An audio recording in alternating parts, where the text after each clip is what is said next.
자, 그럼 이제 오늘 행복인성 특강을 위해서 92세의 노구를 이끌고 이곳 김포까지 오신 우리 이용태 선생님을 모시도록 하겠습니다. 자, 뜨거운 박수로 환영해 주시기 바랍니다.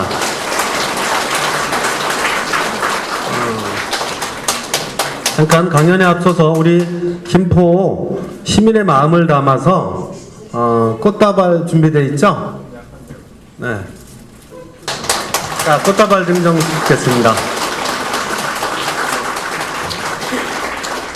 자, 건강하시고 행복하십시오.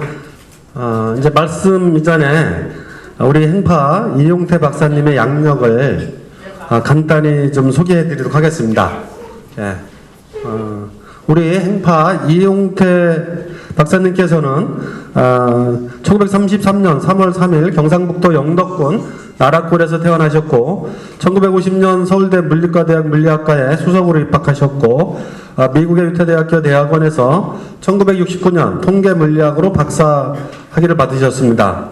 이후 곧바로 1970년 고국으로 귀국해서 한국과학기술연구소 전산기 국산화연구실장을 맡아서 국가 정보기술산업에 초석을 놓았습니다. 1980년에는 삼보컴퓨터를 설립하고 1982년에는 데이콤 사장과 회장을 맡아 행정전산망 구축 등 우리나라 전자정부 기반을 구축하였고 1988년에는 한국정보산업연합회를 설립하여 산업화는 늦었지만 정보화는 앞서가자는 구호 아래 정보통신강국의 기반을 닦는 선도적 역할을 해오셨습니다. 특히 1990년대에는 삼보컴퓨터를 기반으로 96년에 초고속 인터넷 통신망 벤처기업인 도르넷을 창업해서 미국의 나스닥에 상장했으며 나레이동 통신 등 30여 개의 정보통신 분야 벤처기업을 창업하여 정보화 시대의 기반을 구축하고 디지털 세계의 문을 여셨습니다. 이어 우리 이용태 박사님은 2005년 정보통신업계를 은퇴한 이후에 산업화와 정보화도 중요하지만 이제는 인간화 교육이 중요하다고 역설하시면서 인성교육 성적보다 먼저다, 선진국 마음먹기에 달렸다, 행복한 삶의 습관, 행파 이용태, 한시집 등 10여 개의 디지털 휴머니즘에 관한 책을 출간하고 지난 20여 년간 행복한 대한민국을 위한 인성교육과 디지털 휴먼 교육을 펼쳐오고 있습니다. 우리 이용태 선생님에 대한 소개는 이상으로 마치도록 하겠습니다. 자, 그럼 지금부터 이용태 선생님을 모시고 기다리고 기다렸던 우리 강연을 듣도록 하겠습니다. 자, 다시 한번 큰 박수로 맞이해 주시기 바랍니다.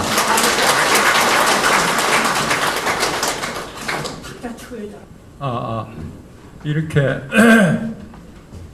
귀하신 여러분을 모시고 말씀을 드리게 된 것을 영광으로 생각합니다.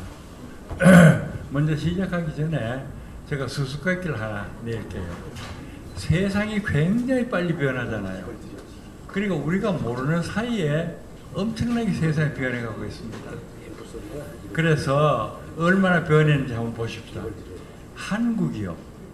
그러니까 세계 서방 국가 중에서 우리가 큰 나라 치라 그러면은 미국, 일본, 독일.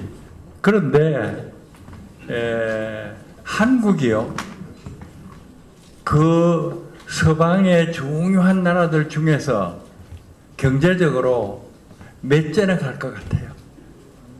그냥 너무 어렵게 생각하지 말고 여러분의 느낌대로 한번 말해 보세요. 몇 번이 되는지요.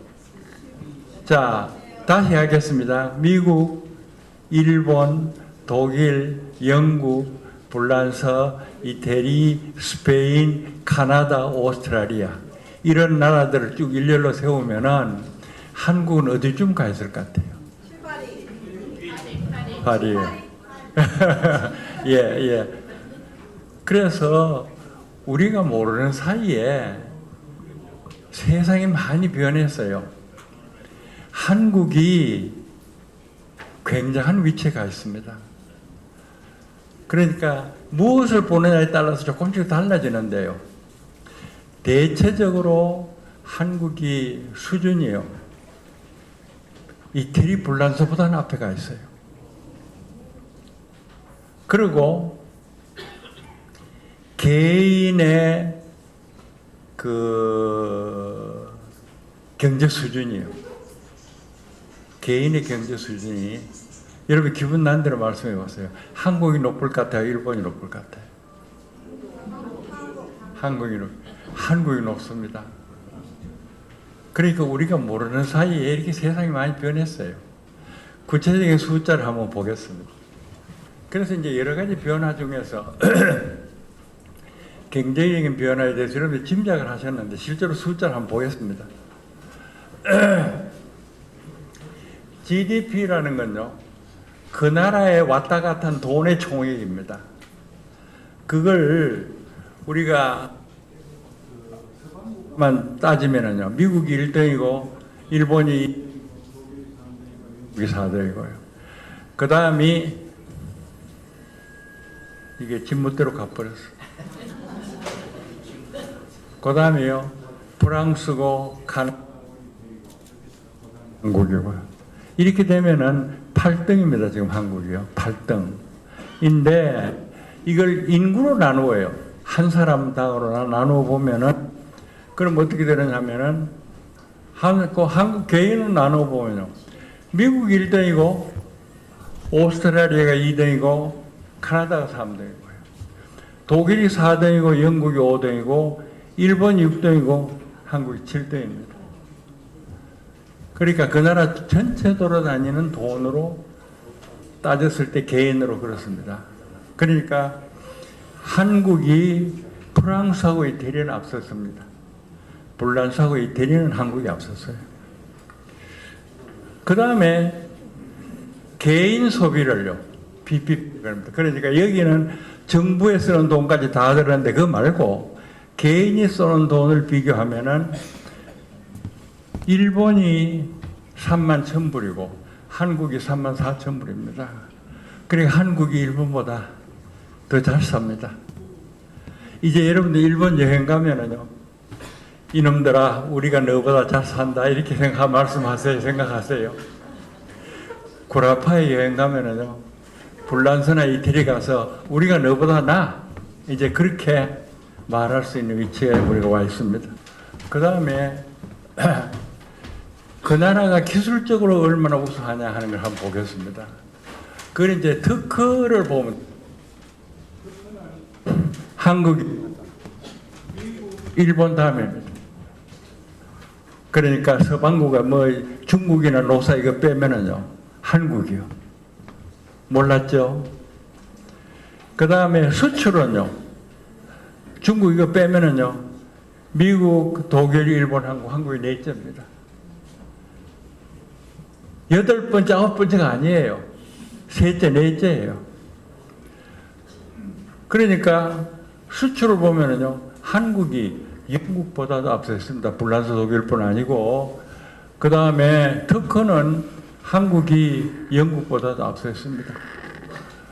독일보다도 앞서 있습니다.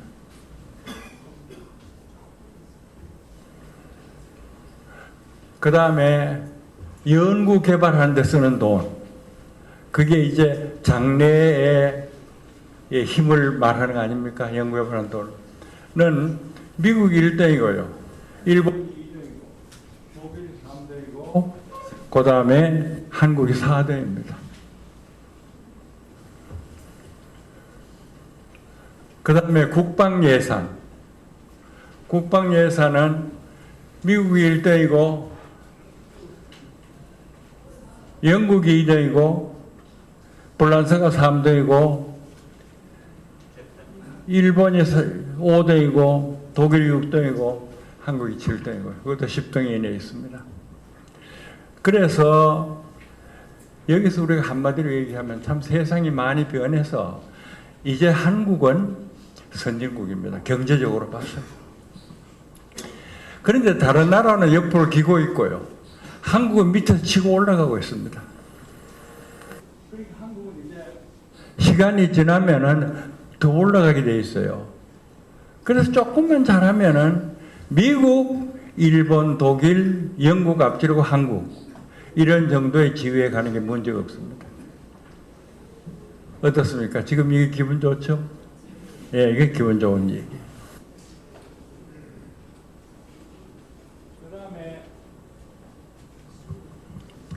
얼마나 오래 사느냐, 사람들이. 그걸 홍콩, 마카오, 스위스, 싱가포르 이런 작은 나라 빼고요. 도시국 빼고. 그래서 제법 덩치가 있는 나라로 따지면은 일본이 1등입니다. 세계에서 제일 오래 살아요. 이태리가 둘째고 한국이 세 번째입니다. 그래 한국이 오래 사는 나라입니다. 그러니까 아마 미국보다도 한국 사람이 평균 2년 더 살 거예요. 이렇게 하고 일본이 보세요. 84.95세, 한국이 84.14세니까요. 거의 비슷합니다. 거의 1년 차가 안 나요. 이게 한국입니다. 그래서 지금 여러분들이 세상이 참 변했는데 우리인데 유리하게 변해가지고 경제적으로 좋아졌다 하는 얘기를 했습니다. 이제 걱정스러운 얘기를 좀 하겠습니다. 그러니까 조화만 할 일이 아닙니다. 조화만 할 일이 아닙니다. 이제부터 나쁜 얘기를 하겠습니다. 한국은 OECD 국가 중에서 자살률이 1등입니다. 그래 행복하지 않다는 얘기죠. 행복한 사람이 자살하겠어요? 한국 사람이 행복하지 않다. 그 다음에 출생률은 세계 꼴찌입니다. 전 세계 꼴찌.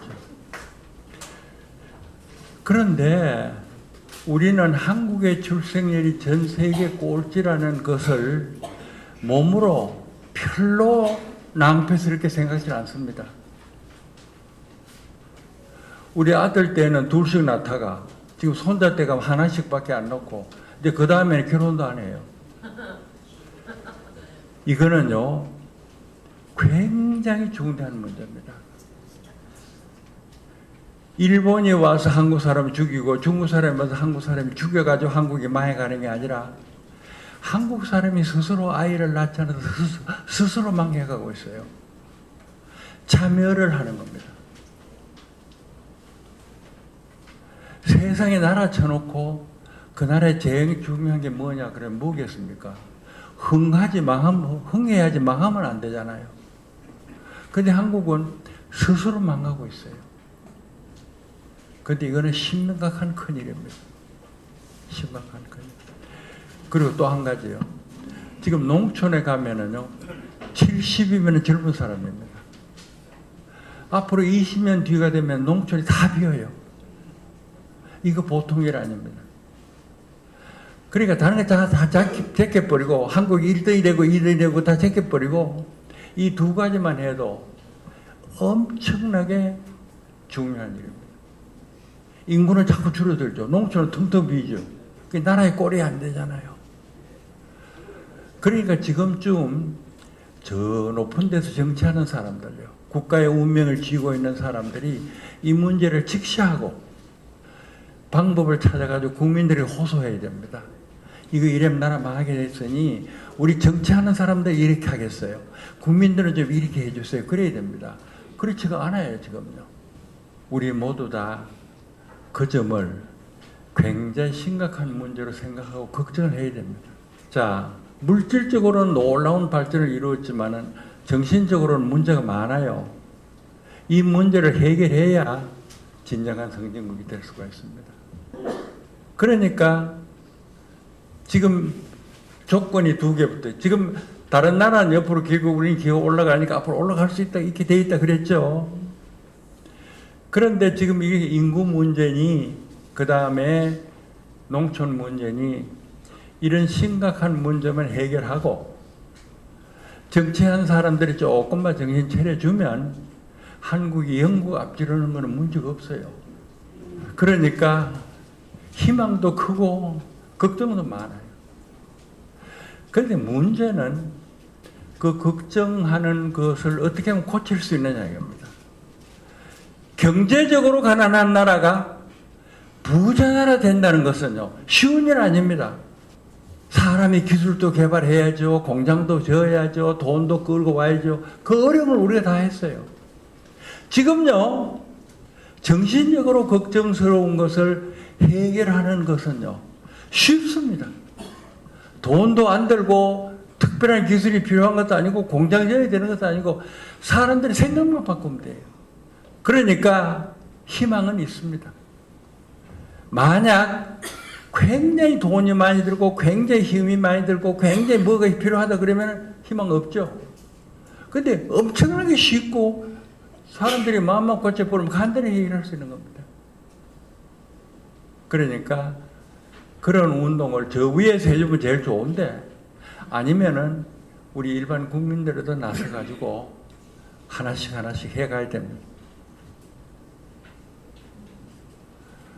그 다음에 지금 경제에 대한 변화 얘기를 하나 했고요. 그 다음에 인구, 그 다음에 대한 변화 얘기를 하나 했습니다.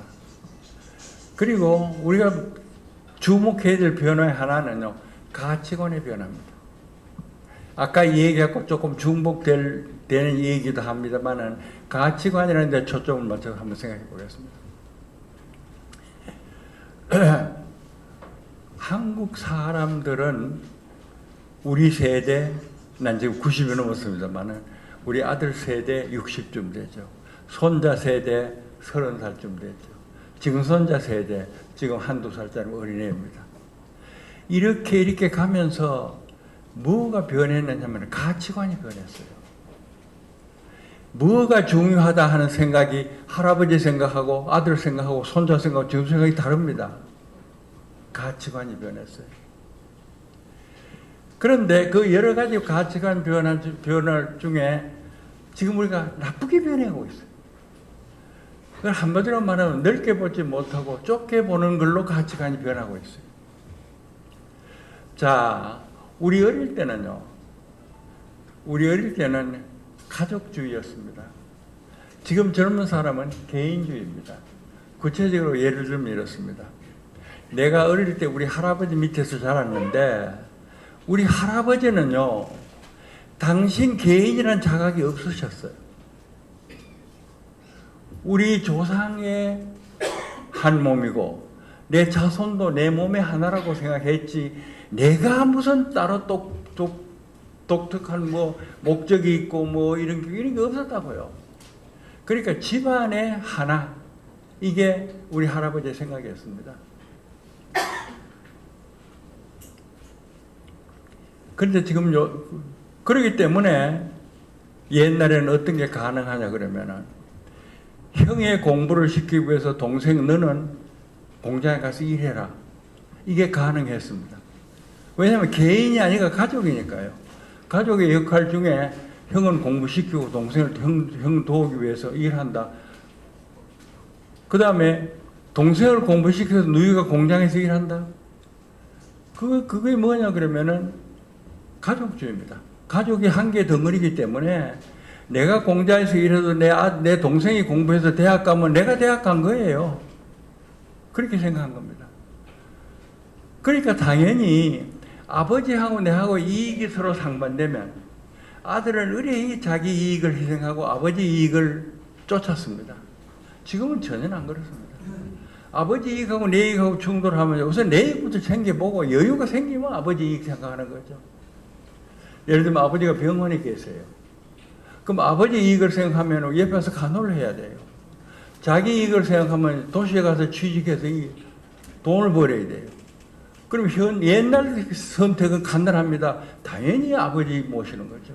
지금 선택 간단합니다. 당연히 자기 위해서 가는 거죠. 아버지를 위해서 내가 남 중에는 특별한 게 아버지니까 뭐 내가 힘이 닿으면 돕자 이런 정도의 생각으로 가치관이 바뀐 겁니다. 가치관의 변화. 그러니까 개인주의와 가족주의의 가치관에 변했습니다. 그 다음에 가치관의 두 번째 변화는 뭐냐 하면요, 돈이라는 것을 훨씬 가치 있게 생각하는 게 요즘 사람들입니다. 그래서 형제의 우위보다도 돈이 더 가치 있다고 생각하면 돈 때문에 형제 간에 싸웁니다. 여러분들 보시면 알지만요, 재벌들이요, 수조 원 놓고 형제끼리 싸웁니다. 수조 원 놓고. 그 조언을 죽기 전에 다 쓰고 죽으라 그러면 다 못 써요. 그런데도 불구하고 그가 재판해요. 왜냐 그러면은 형제간의 우위보다는 돈이 더 가치 있다고 생각이 듭니다. 그래 가치관의 차입니다. 가치관의 차. 자, 그러면 왜 장가 안 가고 아이 안 낳고 부모 안 받습니까? 바로 가치관입니다. 요새 젊은 사람들은 눈앞에 보이는 이익이 가치 있는 거라고 생각해요. 그래 결혼하려고 생각해 보면요. 결혼하면 좋은 점도 있지만 귀찮은 점도 있거든요. 그러니까 좋은 점하고 귀찮은 점 봐가지고 결혼하네. 아이 왜 안 낳아요? 아이 낳으면 귀여울 때도 있지만 귀찮을 때가 많잖아요. 그러니까 귀여운 안 보고 귀찮은 거 봐가지고 아이 안 낳아요. 부모 받드는 걸 말할 것도 없고요. 그러니까 단순한 가치관의 차입니다. 그러니까 당장 눈앞에 보이는 이익이 중요한 건지 인간으로서의 마땅한 도리까지는 안 가더라도 일평생을 봐가지고 나중에 이익이 중요한지만 생각해도 장가고 아이 낳을 겁니다. 늙어가지고 아이도 없고 부인도 없고 하면 얼마나 고집해요. 사람 100살까지 사는데요.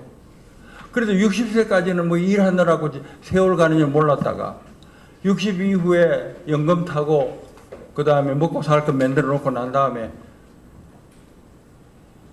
부인도 없고 아이도 없어요. 무슨 재미로 살아요? 그러니까 그걸 생각하지 못하는 거예요. 지금 눈앞에 보이는 거 이익 때문에 일평생을 두고 사는 이익을 생각하지 못해요. 그리고 그뿐 아니고 생물이라는 건 동물 아니고 식물까지도 다 새끼칩니다. 나무도 열매 맺고 동물들도 다 새끼치고 그 짝 찾기 위해서 막 결사적으로 싸우잖아요. 동물들은요. 이게 동물인데 사람도 동물의 하나거든요. 그러니까 당연히 새끼쳐야죠. 이게 동물의 본성입니다. 이걸 천성이라고 하기도 하고요. 그러한 생각이 마음속에 들어있기 때문에 그 천성을 어기면 일생을 전체 두고 보면은 큰 손해가 와요. 사람이라는 것은, 동물이라는 것은 새끼 놓고 자손 기록하기로 만들어져 있기 때문에 그걸 어기면 어딘지 모르게 비틀림이 온다고요. 불행해요. 그래 미처 그것도 생각하지 못하는 거죠. 눈앞에 이익바 이렇게 생각하지 않기 때문에. 근데 그것은요 무슨 뭐 철학적으로 도덕적으로 공부를 많이 해서 얻은 결론이 아닙니다. 남이 하니까 따라하는 거예요. 남이 장가 35쯤 돼야 가니까 나도 35쯤 돼서 가는 거고요. 남의 아이를 하나밖에 안 낳으니까 나도 하나밖에 안 낳는 거고요. 이렇게 그냥 남 보고 그냥 따라가는 거예요. 그러니까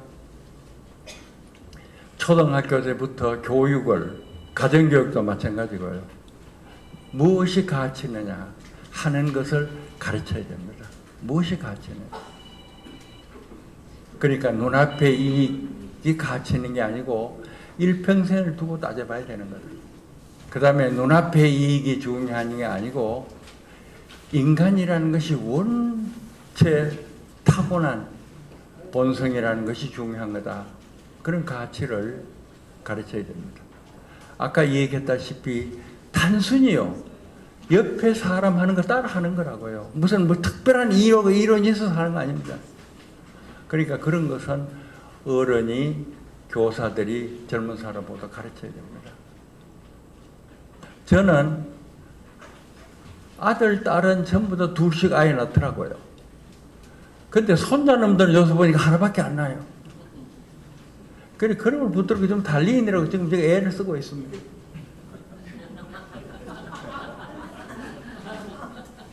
그놈들이 무슨 이유가 있는 거 아닙니다. 남 보고 하는 거예요. 그런데 성공할지 안 할지는 모르겠습니다만은. 그래서 굉장히 애는 쓰고 있습니다. 아이 더 낳게 하려고. 아이 더 낳게 하려고. 그만큼 어려워요, 박사님. 아이 낳아서 키우니까. 그러니까 여러분들도요. 잘 생각해 보시고요. 아들 손자를 달래세요. 그 하나밖에 안 나는 거 남 뻔보지 말고 적어도 2개는 낳아야 된다. 그것이 그것이 생물이 가지고 있는 하늘의 명령이다, 그게. 그걸 갖다가 가르쳐야 됩니다. 그래요. 그래서 뭔가 철학이 있고 가치라는 걸 심각하게 생각하고 가는 게 아니라 자기의 주관이 없고 시류에 따라 남의 하는 대로 따라가고 있을 뿐입니다. 그렇기 때문에 여러분들이 붙들고 설득할 틈이 있어요. 무슨 뭐 굉장한 철학이 있는 게 아닙니다. 그 다음에 기술의 변화. 어때요? 기술의 변화. 정말 여러분들은 모르는 사이에 기술이 너무너무 많이 변하고 있습니다. 우선 여러분들이 지금 핸드폰을 갖고 있는데요. 여러분이 핸드폰에 가지고 있는 기능에 한 20% 이렇게 못 써요. 굉장한 그 기술이 그 속에 들어있습니다. 그리고 지금 이제 AI라는 새로운 기술이 나와요. 인공지능이라는 새로운 기술이 나옵니다. 인공지능이라는 것은 기계가 사람처럼 생각하도록 훈련을 해요. 근데 지금만 해도 인공지능이요, 상당한 수준입니다. 예를 들면은 컴퓨터 보고 인공지능 불러가지고요, 봄날이 따뜻한데 길을 걸으니 참 기분 좋다, 이걸 시로 써봐라. 그러면 시를 멋들어지게 써줍니다. 인공지능이요. 그런데 무서운 거는 사람의 능력이라는 건 배우기도 하고 잊어버리기도 하잖아요. 이놈의 인공지능이라는 건 안 잊어버려요. 그 시간이 흘러가면서 점점 더 좋아져요. 지금만 해도 상당한데요. 점점 좋아져요. 그래서 앞으로 컴퓨터라는 놈이 엄청나게 똑똑해집니다. 그래서 그것이 세상을 확 바꿔놓을 겁니다. 지금은 해도 많이 바뀌었잖아요. 그런데 앞으로 변화는 지금 변화보다 더 큰 변화가 와요. 예를 들면은 병원 한번 생각해봐요. 병원. 병원의 의사들은 자기들이 이과대학에서 배운 지식 가지고 환자 보고 숫자 분석하고 병 짐작합니다. 근데 인공지능 인후 의사는요, 모든 자료를 축적해가지고 분석하는데 시간이 갈수록 자료가 점점 많이 쌓이니까요. 그런 이사를 인간 이사가 당할 수가 없어요. 그러니까 결국 환자 가면은요, 모든 자료를 기계에게 물어놓고 기계가 답을 써주면 의사는 빨간 줄 그거 가지고 얘기해 줄 뿐입니다. 이런 식으로 변하는데 그 점점 더 변합니다. 그리고 지금 일일이 병원에 가야 되지만은 앞으로는 뭐 몸에 이런 저런 기기 붙여놔두면 그놈이 다 알아서 척척 재고요. 이런 식으로 변해갑니다. 자동차가 지대로 운전해 가는 건 이제 여러분도 다 알잖아요. 우리 아이가 새 차 샀는데 지금 고속도로 갈 때는 아무것도 안 합니다. 악셀레이터도 브레이크도 안 밟고 핸들도 안 하고 늦으면 지가 다 알아서 잘 갑니다. 근데 앞으로는 더 이놈의 컴퓨터 자동차 현명해져 가지고 사람들이 집에 차를 가질 필요가 없어요. 그리고 컴퓨터로 몇 시에 내가 어디서 간다 하고 예불레 해놔두면 운전수 없는 차가 지대로 제 앞에 와서 기다립니다. 그럼 그거 타고 목적지가 내 뻘에 놔두면 그건 지가 알아서 가요. 그러니까 이제는 집에 자가면서 둘 필요도 없어요. 차가 지가 알아가지고 왔다 갔다 할 거니까요.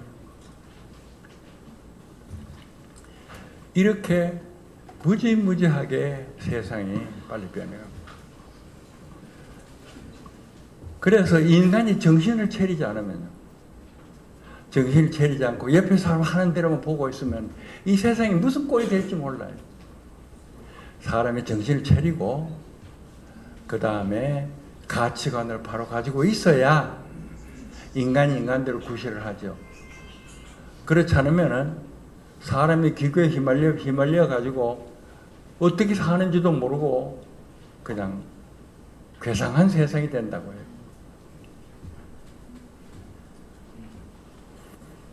그 다음에 여기 예를 들면 교육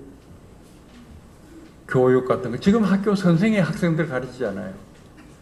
근데 앞으로 컴퓨터 선생은 점점 똑똑해집니다. 지금 아는 지식을 컴퓨터에 다 일러 놓기만 해도 컴퓨터 선생이 대단한데 그러면 시간이 갈수록 점점 기술이 쌓이니까요. 컴퓨터 선생을 인간 선생이 다 할 수가 없어요. 그러니까 앞으로는 학교에서 학생을 가르치는 게 아니고 학생은 컴퓨터가 가르치는데 그 컴퓨터는 학생의 수준과 정도에 잘 맞게 아주 잘 가르칠 겁니다. 그러니까 선생은 인간이란 어떻게 살아야 하느냐 하는 것을 주로 가르치는 선생으로 변할 겁니다. 이렇게 세상이 변해요. 자, 그러면은 이렇게 세상이 변해가지고 잘 살고 편하게 살고 오래 살게 됐어요. 그런데 문제는 어떻게 하면 행복하게 사느냐. 어떻게 하면은 내가 내 정신을 가지고 내가 내 가치관을 갖고 인간답게 살아가느냐. 그게 이제 우리 남 과제입니다. 그러면 행복한 삶이란 어떤 삶이겠어요? 어떤 삶이 우리에게 행복한 삶이겠습니까? 지금 내가 아는 우리 선배 한 분 가운데 이런 분이 있습니다.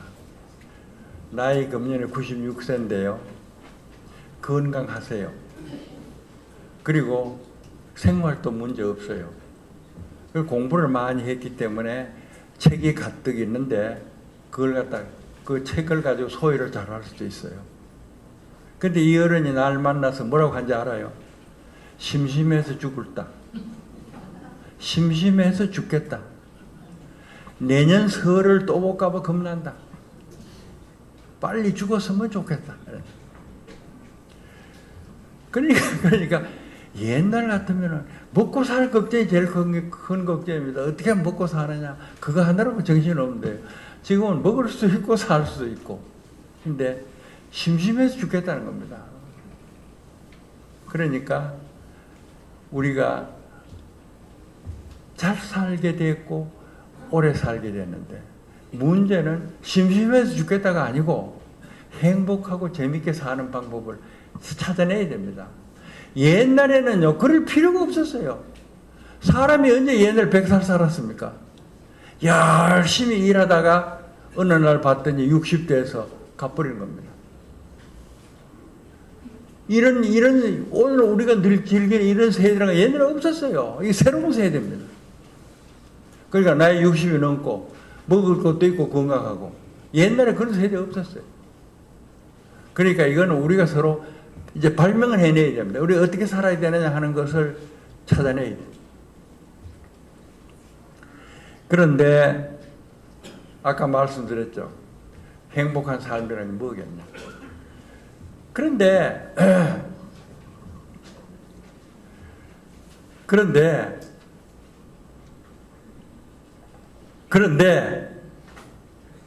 답은요, 지극히 간단해요. 그리고 누구나 마음먹으면 할 수 있어요. 행복하게 되는데. 근데 문제는 미처 깨닫지 못해요. 그렇다는 건 미처 깨닫죠. 그리고 우선 깨달아야 되고, 둘째, 깨달은 다음에는 실천을 해야 됩니다. 그러니까 이거는 누구나 할 수 있어요. 우선 행복해지기 위해서 예를 들면 행복에 대한 책이 수없이 많습니다. 여러분 책 사보면요, 행복해지기 방법을 수없이 많이 써놨어요. 이래야 행복해진다, 저래야 행복해져야 써놨어요. 그런데 내 의견은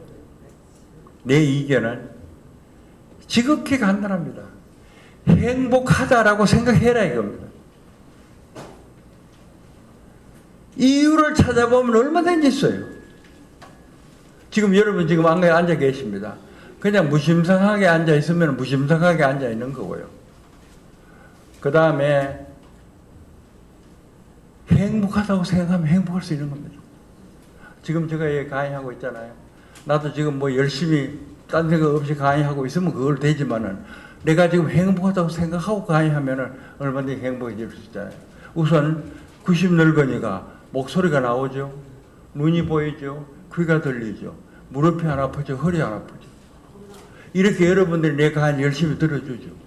그거 전부 다 행복한 거 아닙니까? 그런데 문제는 그 행복을 행복하다고 생각하지 않고 지내는 게 문제입니다. 지금 여러분 앉아 계시는데요. 그냥 별 생각 없이 앉아 계시면 별 생각 없이 앉아 계시는 거고요. 야, 내가 지금 허리도 안 아프네, 다리도 안 아프네, 머리도 안 아프네, 강사 소리도 잘 들리네, 눈에도 보이네. 그 전부 다 행복한 거 아닙니까?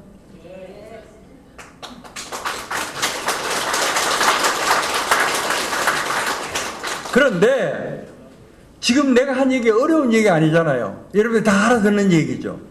또 내가 행복하다 그런 게 내인데 해로운 것도 아니고 남인데 해로운 것도 아니잖아. 안 할 이유도 없잖아요. 그런데 모두 안 해요. 왜요? 습관이 안 돼 있기 때문에. 지금 여러분들이 들어오면서 행복하다 행복하다 그러고 들어왔습니까? 앉아가지고 행복하다 행복하다 그러면 앉아 있습니까? 지금 강의 들으면서 행복하다 행복하다 그러면서 안 하잖아요. 그거 안 된다고요. 그거 안 된다고요. 여기 들어올 때도요. 두 다리가 멀쩡하면 와 행복하다 그러고 들어와야 돼요. 그 다음에 앉아가지고 내 목소리가 들리고 내 얼굴이 보이면은요. 와 행복하다 그래야 돼. 그 다음에 혹시 내 얘기가 도움이 된다 그러면은 그냥 무심하고 듣는 게 아니라 와 행복하다 그래야 돼요. 그걸 아침 일어나서부터 저녁 잘 때까지 하세요. 저는 합니다. 저는요 2005년서부터 인성교육을 시작해서 많은 사람들을 놓고 행복하게 사는 법을 가르쳐 왔어요. 그러니까 내가 제일 많이 배웠어요. 남 보고만 하라 그러고 내가 안 하는 거 말이 안 되잖아요. 그래서 오늘도 아침에 탁 눈 뜨면 첫 번째 하는 소리가 아 행복하다라고 했습니다. 옛날엔 그런 거 안 했어요. 그러니까 뭐 일어난 거죠. 이유는 얼마든지 있습니다. 춥지도 덥지도 않네 행복하네. 밤에 잠잘 잤네 행복하네. 일어서 보니까 무릎이 안 아프네 행복하네. 일어서 보니까 허리 안 아프네 행복하네. 그 다음에 화장실에 거울 봤어요. 와 내가 행복한 사람이다. 웃어봤어요. 진짜로 행복한 사람으로 보여요. 밥 먹어요. 사람도 다 밥 먹잖아요. 딴 생각하면서 밥 먹잖아요. 나는 요새 엑서사이즈 훈련 열심히 해가지고 밥을 때려면 씹을 때 그 맛을 충분히 봅니다. 그리고 와 맛있다 그럽니다. 그러고 먹습니다. 그러니까 김포까지 오는데 내 자동차 타고 왔잖아요. 누가 운전해 줬어요. 얼마나 행복합니까? 그냥 보통 같으면 무심상 그냥 가고 오는 건데 그게 아니고 내가 내 자동차가 있다. 와 행복하다. 누가 나를 운전해 줘 기가 막힌다. 이렇게. 그러니까 오늘 여러분들이 내 강의 듣고 건져가야 될 미천의 1호가 행복하다 행복하다라고 하세요.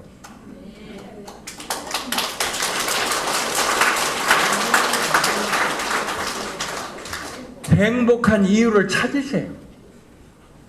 행복한 이유를 찾으세요. 혹시 오늘 허리가 아프면 와 불행하다라고 하지 말고 아 나이 들었으니까 허리는 아픈갑다. 그렇지만 다리가 안 아프니 행복하다 그렇게 말하라고요. 재수없이 넘어져서 왼쪽 다리가 부러졌어요.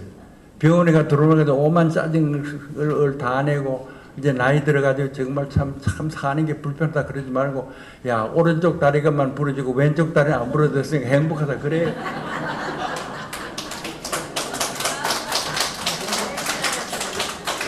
머리가 안 깨지고 다리가 부러져서 행복하다 그러라고요. 이거 돈 되는 겁니까? 내인데 해로운 겁니까? 남인데 해 끼치는 겁니까? 아니잖아요. 그럼 왜 안 해요? 그런데 정말요 먹을 게 없고 입을 옷도 없고 잘자도 없는 사람 보고 이런 얘기 하라고 하면 그건 가혹하죠. 그러나 먹을 거 있고 잠자리 있고 입을 옷 입는 사람은요 생각만 고치면 됩니다. 행복하다 행복하다 그러면 됩니다. 자 한번 예를 들게 보세요. 여기에 백만장자 아들이 있어요. 여기에는 가난한 집 아이가 있습니다. 돈에 대해서 누가 행복할 것 같습니까? 옆으로 보면 백만장자 아들이 행복하고 가난한 집 행복하지 않을 것 같다 그러죠. 아닙니다. 물어봐야 합니다. 물어봐야 알아요. 행복한지 바에는요. 돈이라는 건 날 때부터 있어서 지쳐도록 깔려있으니까 돈이 하나도 고맙잖아요. 얘는 돈 때문에 고마울 게 하나도 없어요. 자동차를 새 차 사도 고맙지도 않고 옷을 새 옷 입어도 고맙지도 않고 비행기 1등간 타도 고맙지도 않아요. 가난한 아이는요. 구두만 새 거 좋은 거 사도 행복해요. 자동차를 하나 사면 날아갈 것 같아요. 그러니까 얘가 훨씬 더 행복한 겁니다. 내 말 틀렸습니까?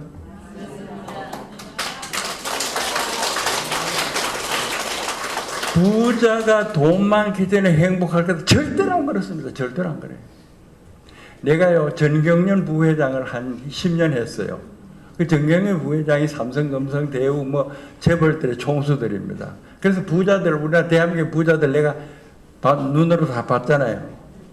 행복 안 해요. 행복 안 해요. 행복 안 해요.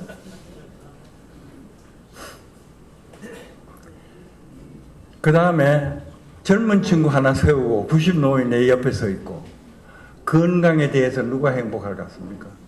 그야 사람 생각에 젊은이가 훨씬 건강하냐 행복하다 그래야죠. 물어봐야 돼요.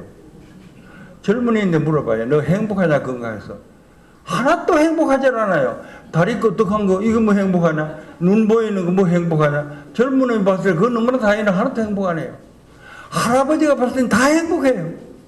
내 친구 눈 안 보이는데 나는 눈 보이니까 행복하고 내 친구 귀 안 들리는데 나는 귀 들리니까 행복하고 옛날 무릎 아팠는데 지금 안 아프니까 행복하고 나는 행복하다 행복하다 해요. 이놈은 행복하다 하나도 없어요. 그러니까 여러분들이 행복한 사람도 있고 행복하지 않은 사람도 있는데 그거는 순전히 생각에 달렸다고요.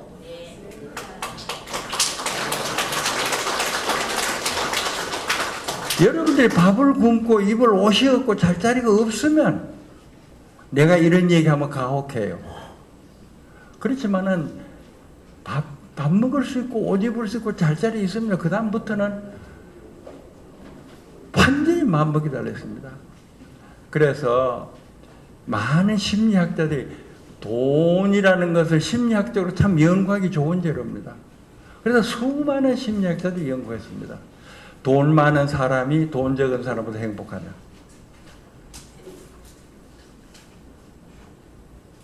노벨상 탄 학자를 포함해서 많은 학자들이 사람들이 수입하고 행복하고 관계를 연구해서 논문을 많이 냈어요. 결과가 뭔지 압니까? 결과가요. 요놈 이 사람하고 A하고 B하고 있는데요. A의 수입이 B의 수입에 비해서 10배가 되고 A의 수입이 B의 수입에서 100배가 되고 A의 수입이 B에서 1000배가 되면 이 사람의 행복이 이 사람보다 나으냐? 아니래. 연수입이 먹고 살 수준만 넘어가면 10배가 되건 100배가 되건 1000배가 되건 행복 수준은 그대로 있다 이겁니다. 이게 과학에서 밝힌 사실입니다.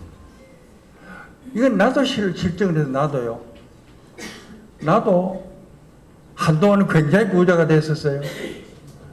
예를 들면 내가 만든 나스닥이라는 회사가 미국 나스닥에 상장했어요. 그럴 때 요 콩알만 회사의 주식 가치가 현대자동차에다가 LG전자 합한 것만큼 되더라고요. 그래 내가 하루쯤에 수천억 원어치 부자가 된 거예요. 그러면 그게 며칠 행복했는 줄 아세요? 한 일주일, 야, 내가 지금 굉장히 됐나 보다. 그 다음에 지내니까 아무것도 아니에요. 마찬가지. 마누라가 더 이뻐진 것도 아니고, 아이가 더 공부 잘한 것도 아니고, 뭐 다 그건데요. 그건 내가 겪어봐서 알아요. 그 다음에 2005년에 삼보 컴퓨터가 법정관리에 갔습니다. 내가 완전히 망했어요. 내가 가서 모든 재산을 채권자들이 가져가고 심지어 골프 회원권에다 헬스클럽 회원까지 다 뺏긴 완전히 알거지가 됐어요. 엄청나게 불행했습니까? 아니, 한 서너 달 지나니까 세 끼 밥 먹을 수 있고 잘자리가 일어나는 그거는 뭐 문제가 없어요. 그래서 학자들도 그렇고 내 경험도 그렇고 여러분들에게 얘기하는 건 여러분이 행복하고 안 하고는요. 돈이 있다 없다, 건강이 좀 나았다 못하다 이거 아닙니다. 마음먹기에 달려서.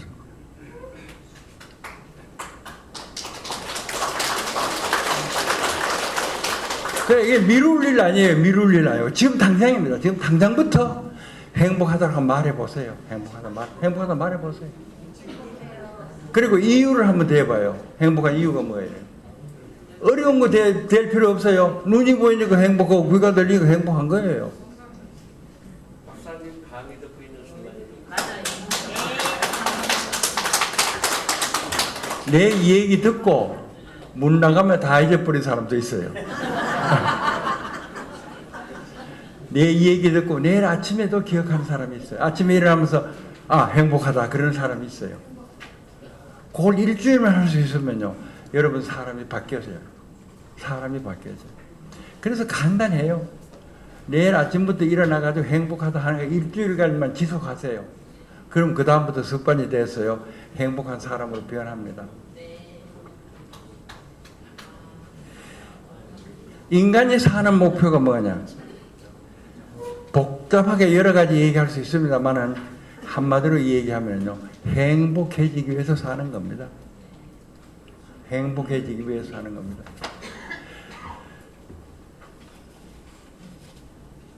요새 어머니들이 아이를 낳아가지고요 의과대학 보내야 된다고 생각하는 사람이 많대요. 그래서 초등학교 1학년부터 의과대학 과외 수업을 시킨대요. 왜 그럴까요? 왜 그럴까요? 의과대학 가면은 행복할 거라고 생각하는 겁니다. 의과대학 가면 왜 행복하죠? 돈 많이 벌이니까 행복할 거라고 생각하는 겁니다. 그것은 남이 그러니까 나도 그런 거지 내가 깊이 생각하고 그런 게 아닙니다. 그러면은 그 어머니가 뭐라고 생각해야 되느냐 하면은 의과대학 가면 과연 행복하겠느냐 하고 생각해 봐야 됩니다. 의사라는 직업은 좋게 생각하면 좋은 직업입니다. 아픈 사람 병 고쳐주고 죽고 사는 사람 낫게 해주면 그보다 더 좋은 일이 어디 있습니까? 그러나 나쁘다고 생각하면 최고로 나쁜 직업입니다. 아침마다 저기까지 만난 사람이 아픈 사람이에요. 그리고 하는 일은 게 고름 짜고 꾸매고 뭐 그거 왜 해요 그거요. 그래서 어떤 아이는 어머니가 하도 이과대학 가라 그래서 이과대학 갔는데 몸소리가 나요. 가서 이과대학 가봤더니 말이죠. 그래서 집어치웠습니다. 그래서 문제는 행복이고요. 그 과정에 여러 가지가 있는데 예를 들면 이과대학 가면 행복할 거다. 그거 생각해 봐야 됩니다. 아이 안 낳으면 행복할 거다. 그거 생각해 봐야 됩니다. 장가 안 가면 행복할 거다. 그거 생각해 봐야 됩니다. 그 생각해 보지 않고 남 하는 대로 따라 사는 사람이 대부분입니다. 그러니까 내 강의가 지금 여기서 끝나도 되는데요. 부탁은 지극히 간단합니다. 내일 아침에 일어나서 눈 뜨고 행복하다 그러고 일주일만 계속 하세요. 그러면은 사람이 달라집니다. 그래서 어떻게 돼야 되느냐면요. 우리가 빨간 색안경을 쓰고 다니면 세상이 빨갛게 보이잖아요. 파란 색안경 쓰고 다니면 세상이 파랗게 보이죠. 그러니까 이제부터 여러분들은 행복 색안경을 쓰고 다니라 이겁니다. 아침부터 저까지 행복하다 그러고 모든 걸 좋게 해석하고 그렇게 살아가는 동안에 어려운 일, 언짢은 일, 불행한 일이 왜 안 오겠어요? 오죠. 슬픈 일이 있으면 우세요. 아픈 일이 있으면 아프다 그러세요. 그러나 거기에 파묻히지 말고 좋은 일이 없느냐, 긍정적인 면이 없느냐 한번 생각해 봐요. 그럼 얼마든지 밝고 긍정적인 면이 있습니다. 그러면 그리로 옮겨가야 되는 거예요. 그래서 세 단계가 있는데요. 좋은 얘기를 들어서 고개 끄덕끄덕하고 알아들었다는 단계입니다. 지금 내 얘기 듣고 다행히도 여러분들이 대부분이 다 동의하시는 것 같아요. 1단계는 넘어섰습니다. 그 다음에 2단계가 있습니다. 결심을 해야 됩니다. 결심을. 아, 맞아. 그네 해야 되겠어. 뭐 결심을 해야 됩니다. 결심하세요. 그 다음에 세 번째 단계는 습관이 돼야 됩니다. 오늘 가가지고 지금 결심하고 내일 아침에 일어나서 잊어버리면 아무 소용이 없어요. 습관이 돼야 됩니다. 그러니까 내일 아침에도 하고 모레 아침에도 하고 적어도 일주일 한 대로 습관해야 돼요. 그래가지고 실천을 해야 사람이 바뀝니다. 아까 얘기했잖아요. 우리나라가 참 걱정스러운 나라로 가고 있다고요. 근데 이걸 좋은 나라로 고치려면 어떻게 하면 돼요? 마음을 고치면 되는 거거든요. 한국 사람이 지금 경제적으로는 잘 살게 돼 있어요. 근데 마음이 자꾸 이렇게 나빠져 가고 있는 거. 마음만 고치면 돼요. 어려운 거 아무것도 없어요. 결심하고 습관으로 만듭니다. 그런데 공자 말씀인데 좀 넘어가겠습니다. 시간이 너무 걸릴 것 같아서. 그래서 습관이라는 게 중요합니다. 우리가 훌륭한 인간이 되기 위해서, 우리가 앞으로 행복한 사람이 되기 위해서는 습관을 만들어야 돼요. 알고 잊어버리는 건 아무 소용이 없습니다. 여러분들이 지금까지 수많은 책을 읽어가지고 아는 거 많아요. 근데 왜 훌륭한 사람으로 안 됩니까? 습관이 안 돼서 그래요. 그래서 습관을 만들어야 됩니다. 근데 습관을 만들면 어떤 습관으로 만들어야 될 것이냐, 어떻게 습관을 만들 거냐 하는 것만 알면 끝납니다. 습관이 중요한데 무엇을 습관으로 만들 거냐, 어떻게 습관으로 만들 거냐 하는 것을 고달하면 됩니다.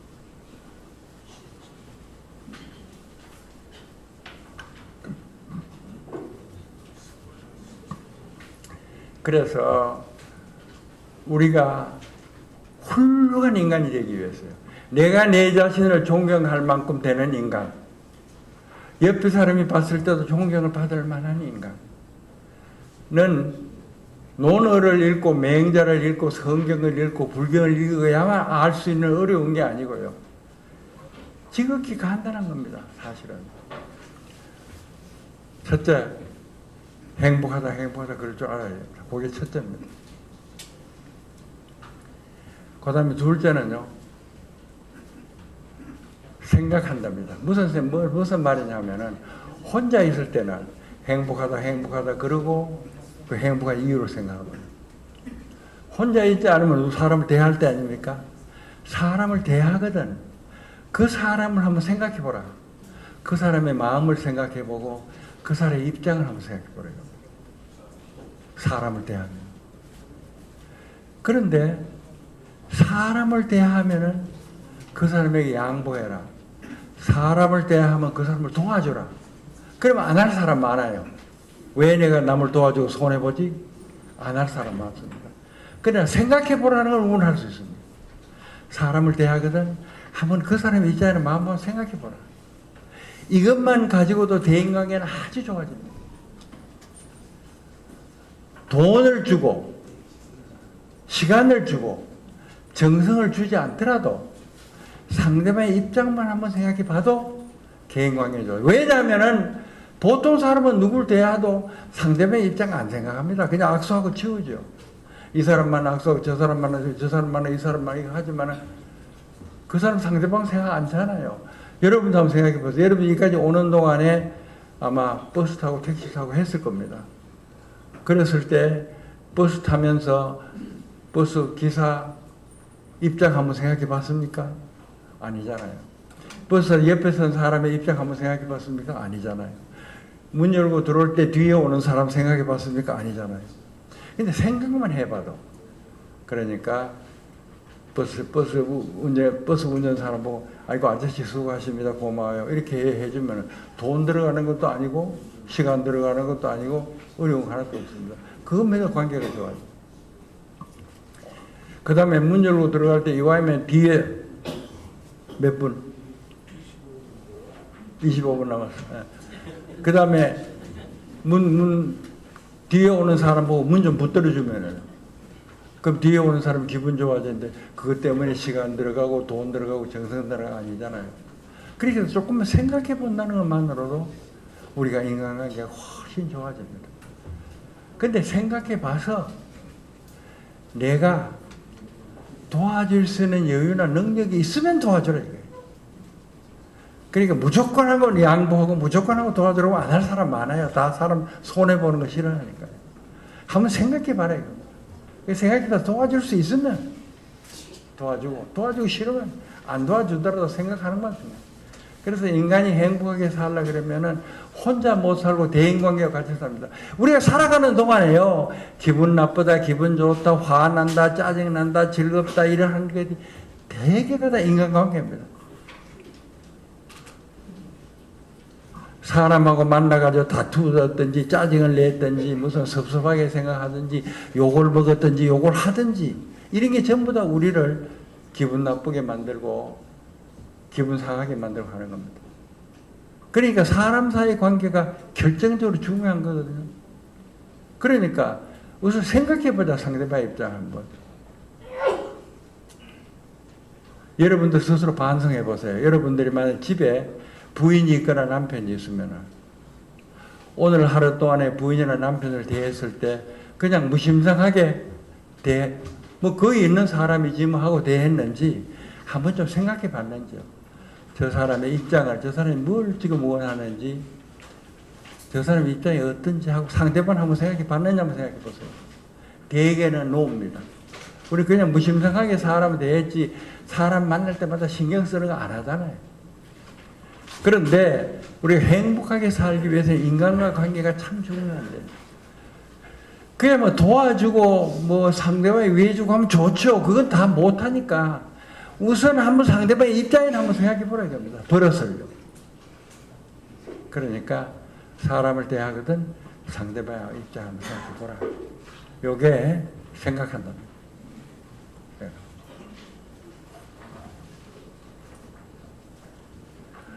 그 다음에 대개 여기 오신 분들이 다 60, 70, 뭐 지금 31분도 안 계신 것 같고 40이 한두 분 계시는지 모르겠습니다. 그러면은 이런 세대 여러분들 70, 80 되는 분들 역사상 이런 세대는 없었습니다. 역사상.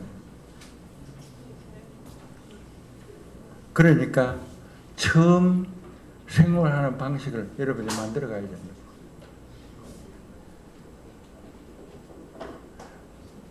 그런데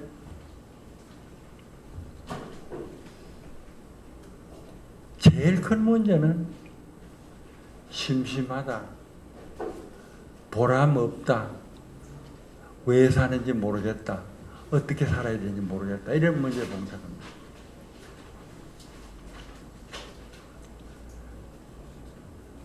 그러니까 우리가 살아가는 데 대한 보람을 찾아야 됩니다. 그것은 여러분들이 서로 만들어내고 찾아내야 됩니다.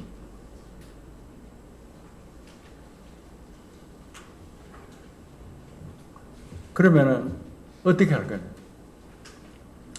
예를 들어서 시골에 사는 농사 짓는 사람들은요. 걱정할 필요 없어요. 항상 농사일이 있으니까요. 뭐 할 일이 늘 있어요.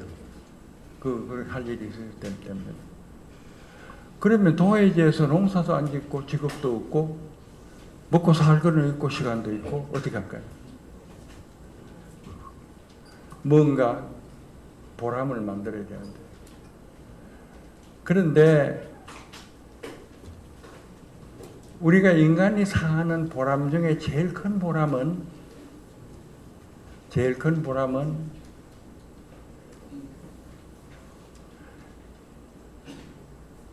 작은 나 가지고 큰 나를 위해서 시간이나 노력을 쓰는 겁니다. 그건 뭐냐면은 가족을 위해서, 공동체를 위해서, 나라를 위해서, 인류를 위해서요. 그런데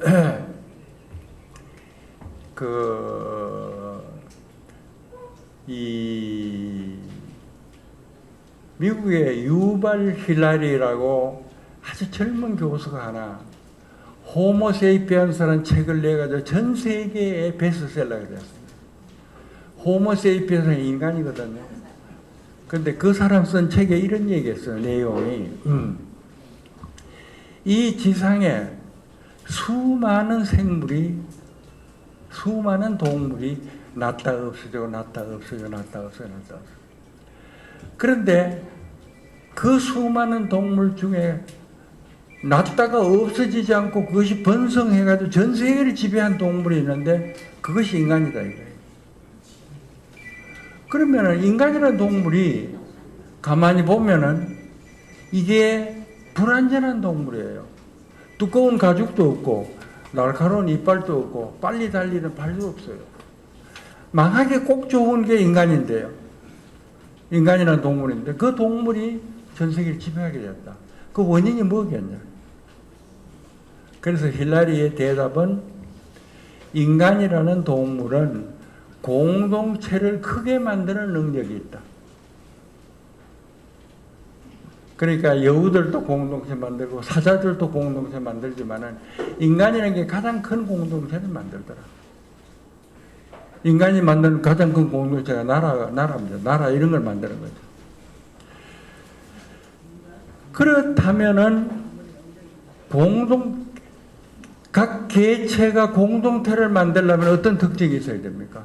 혼자 사는 게 같이 살려면 서로 도와야죠. 그러니까 이 얘기를 거꾸로 하면 인간이라는 것은 서로 돕기 때문에 생존한 거다. 인간의 특성이다 이거예요. 그런데 현대 사회에 오면서 인간이 도울 수 있는 기회가 없어졌어요. 돈이라는 게 생겨가지고요. 돈만 주고받으면 끝나요. 옛날에는 어떻게 했습니까? 돈이 아니고 마을에 사람들 살면은 품앗이합니다. 우리 집 일은 네가 와서 오고 네 일은 내가 가서 오고 이래야 이게 공동체가 되는 거 아니에요. 근데 요새는 돈 줘 뿌리고 돈 받아 뿌리니까 인간 사이의 관계가 없어져요. 그리고 요새는 세금 받지만 정부에서 다 해주니까요. 또 사람들끼리 서로 뭐 조절할 필요도 없어요. 그래서 인간이라는 것은 서로 인간끼리 접촉을 하면서 공동체 속에서 살았기 때문에 발전한 건데 지금 그런 기회가 없어져 버렸기 때문에 인간의 그러한 능력이 머릿속에 숨어버렸어요. 안 보이는 겁니다. 그러니까 내 남하고 하등 상관없고 내 돈 잘 벌어가지고 세금 잘 내고 돈 주고 사면 그만이지 그래 버리면 타고난 본성을 잠자게 만들어요. 그래서는 행복할 수가 없습니다. 왜냐하면 인간의 본질이라는 게 사람하고 접촉을 하게 했기 때문에 인간이 자라왔기 때문에 본질 속에 사람이 남아있는데 본질을 무시하고 사니까 사람 불행한 거예요. 그래서 행복해지기 위해서는 나만 빠꼼히 들여다보는 게 아니고 세상하고 더불어 산다는 생각을 해야 됩니다. 그러니까 뭐 제일 크게 얘기하면은 자원봉사도 하고요. 그 다음에 기부금도, 이연금도 좀 내고요. 이거 보세요. 여러분요, 담배 피우는 사람은 담배 안 피우는 사람보다 더 가난하다. 그런 얘기 들어봤습니까? 못 들어봤죠. 담배 피웠기 때문에 더 가난했다. 이 얘기 우리 못 들었어요. 그 말은 담배 피우는 정도의 돈은 기부해도 더 가난해지지 않는다. 이런 얘기입니다. 그러니까 여러분들요, 하루에 1,000원도 좋고요.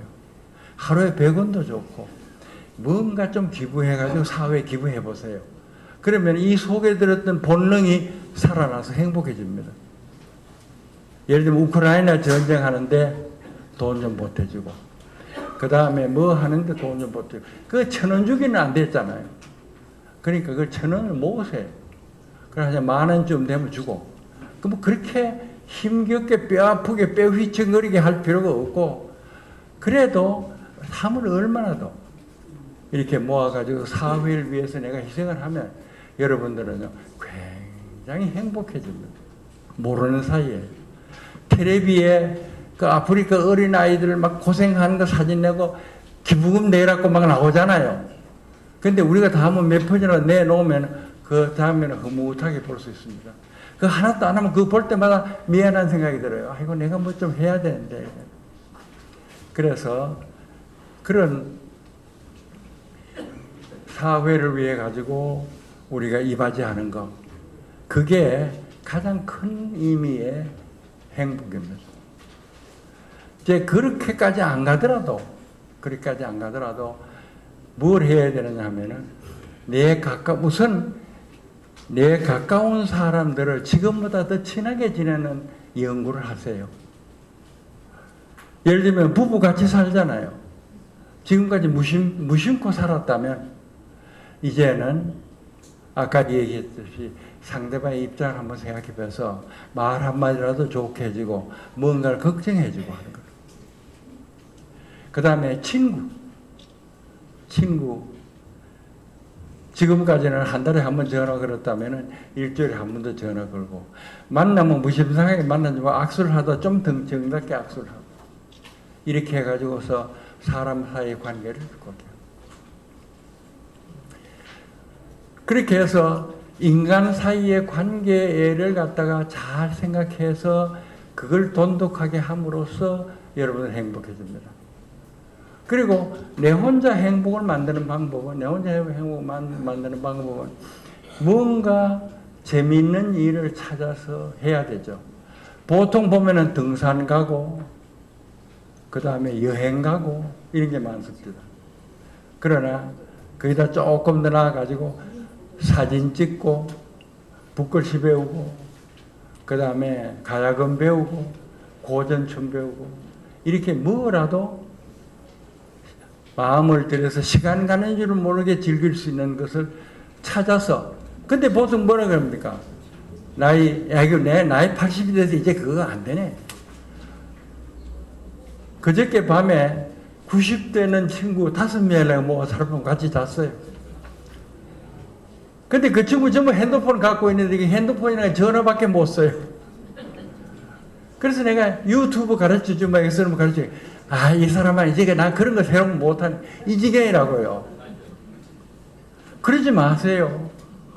50대고 60대고 70대더라도 뭔가 배우세요. 그거는 배워가지고 지식을 늘린다는 것보다도 뜻있게 시간을 보낸다는 의미입니다.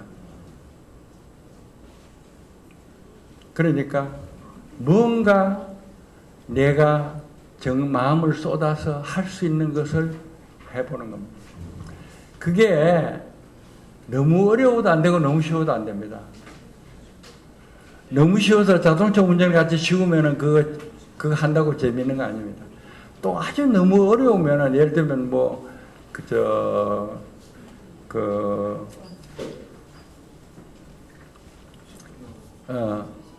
우선 암벽 오르기를 한다든지 말이죠. 이게 너무 어려우면 안 되죠. 그러니까 너무 어렵지도 너무 쉽지도 않고 하면은 조금씩 늘고 이런 게 좋습니다. 붓글씨 쓰기. 그 다음에 컴퓨터 배우기, 또는 한문 배우기, 외국어 배우기, 이런 것을 인생을 행복하게 사는 중요한 방법으로 생각해 가지고, 지금 늦었으니까 하는 것은 무슨 소리냐면은 이왕 시작하면 잘해야 되는데 그게 아니에요. 잘하고 못하고 관계없이 시간 보낼 수 있으면 의미 있는 거다 해서 시작하시는 게 좋습니다.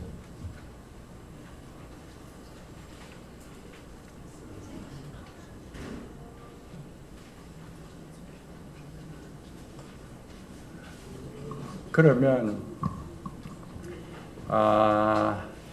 이제 지금 저 사람이 자꾸 나를 보고 시간이 이제 자꾸 얼마 남았다고 경고를 하는데, 그러면 지금 마지막으로 가장 중요한 얘기를 하겠습니다. 제가 사실은 젊을 때요, 허약했어요. 근데 70, 80, 90 되면서 점점 건강해졌어요. 그래서 사람들이 내인데 건강한 이유를 묻습니다. 근데 그 첫째가요, 지금 시간이 없기 때문에 길게 얘기는 할 수 없고 한 가지 얘기만 한다면요, 내가 건강해지는 비결의 첫째는 명상입니다. 명상을 한문어로는 공경역자 경공부라 그럽니다. 명상이라는 것은 지극히 간단해요. 가만히 앉아서 눈 감고 천천히 숨을 쉬면서 머리에 잡생각이 돌아다니는 걸 지우기 위해서 숨소리에만 신경을 집중해요. 그게 명상입니다. 다시 말씀드리겠습니다. 평쾌 앉아서 숨을 천천히 들이쉬고 내쉬고 하는데 머리에 잡생각을 지우기 위해서 숨소리에만 신경을 집중해요. 그게 명상입니다. 세상에 이렇게 간단한 게 매우 중요하다 그러면 사람도 안 믿습니다. 그게 뭐 중요해요? 그런데 그 중요성은 이루 말할 수 없어요. 엄청나게 중요한 겁니다. 이게 동양에서 몇천 년을 가는 동안에 서양 사람들을 무시했어요. 동양 사람은 툭 하면 앉아가지고 이러고 앉았는데 그게 무슨 짓이냐고. 근데 서양에서 과학기기가 발달해가지고 명상하고 있는 사람들을 과학적으로 검사하기 시작했어요. MRI로 뇌를 찍어요. 그 명상하면 뇌가 어떻게 변하느냐 측정할 수 있어요. 그 다음에 피를 뽑아서 검사해요. 명상하는 사람의 피가 어떻게 달라지는지. 그 다음에 심리 검사를 해요. 100항 정도의 문항에 답을 해놓고 그러면은 컴퓨터 돌리면 이 사람의 행복 수준이 얼마다 알아요. 명상 쭉 한 다음에 한번 다시 돌려서 물어보면은 그래서 명상을 하면요 행복해지고 육체적으로 건강해지고 정신적으로 맑아져요. 그래서 이루 헤아릴 수 없이 많은 효과가 있어요. 그래서 저는 명상 열심히 합니다. 어려운 거 한 개도 없습니다. 누구나 할 수 있습니다. 그러니까 자, 이 구체적으로 여러분들 일러드리겠습니다. 오늘 저 강의를 듣고 여러분들 꼭 기억해야 될 것은 요겁니다. 저녁에 자기 전에요. 2분 동안 명상하세요.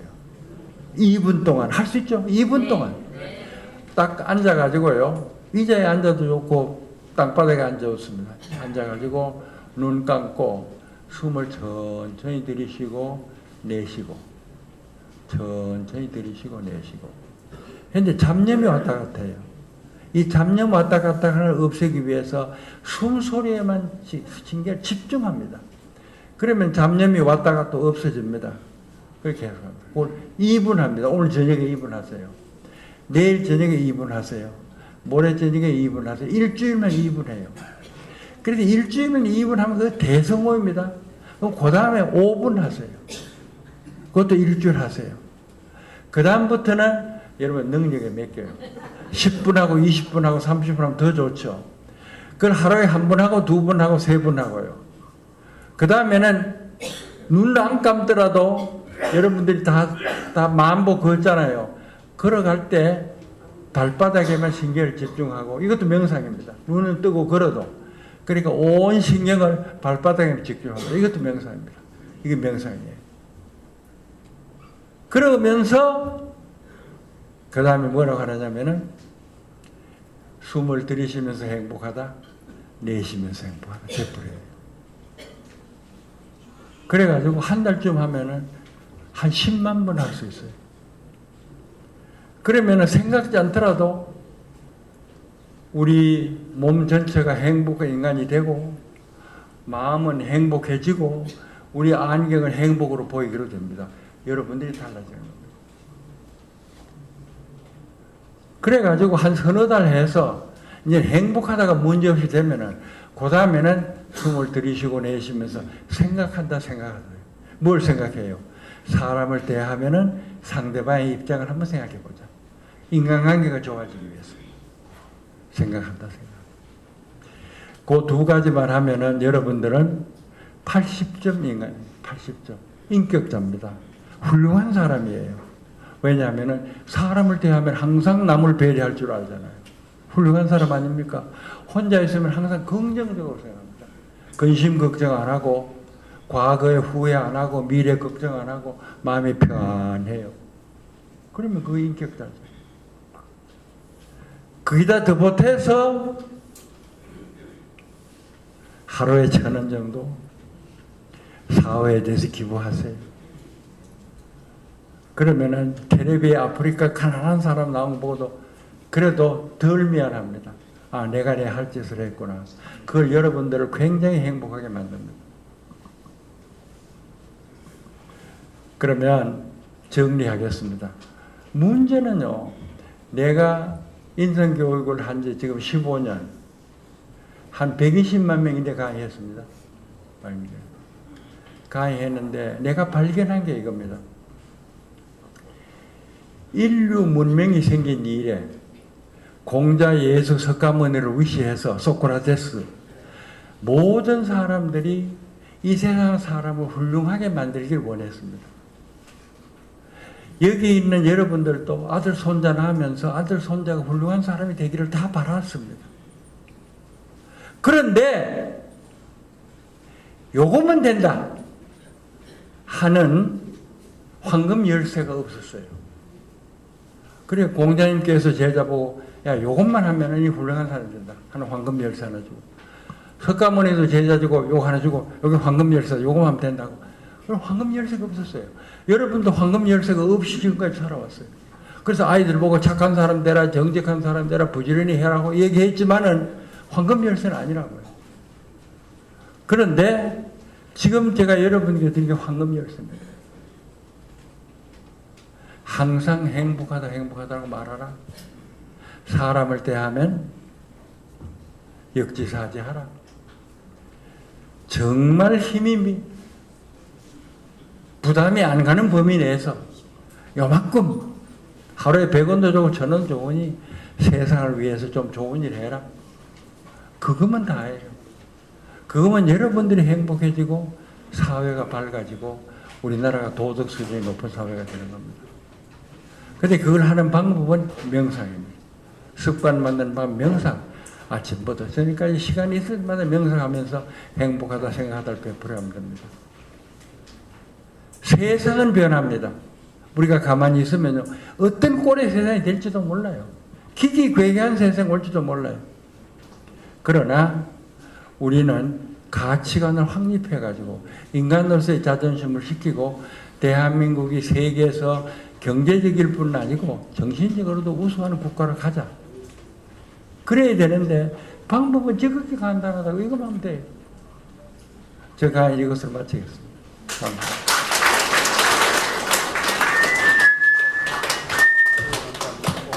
열강해 주신 이용태 선생님께 다시 한번 큰 박수를 부탁드립니다.